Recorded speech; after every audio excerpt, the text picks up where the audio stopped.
So there are two main things that we're working on.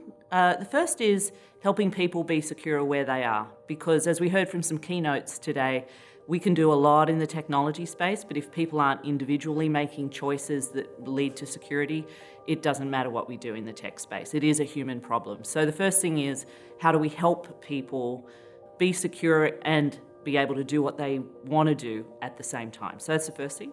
The second thing for us is being better at seeing quickly when things might be going wrong and being able to recover from that, so that the impact of whatever is going on isn't a problem for the whole university, so that we can continue delivering our mission without interruption. Those are the two main things that we'll be working on over the next 3 or 4 years. As in all things, we have a cyclical life cycle of favourite threats that our attackers like to use.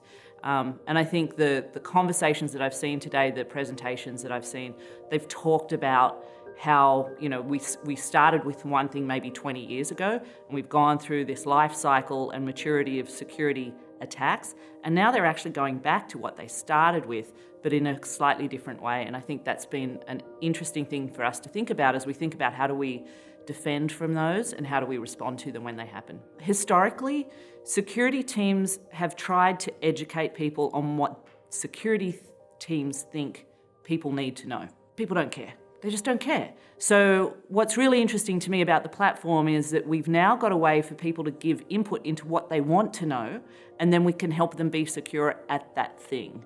And I think this sort of consumer community-driven lens will make it just so much more usable and effective. And so I'm really excited to see where we go with this. It's definitely innovative in higher ed, it's innovative in other industries as well.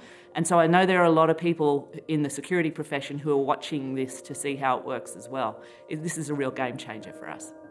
I think the opportunity for us, though, going forward is actually to go outside of Ohio State. So how can we take what we're doing here at Ohio State and help the rest of Ohio, being the land-grant institution that we are? How can we help teachers in the K through 12 space know more about this so that they can help their kids?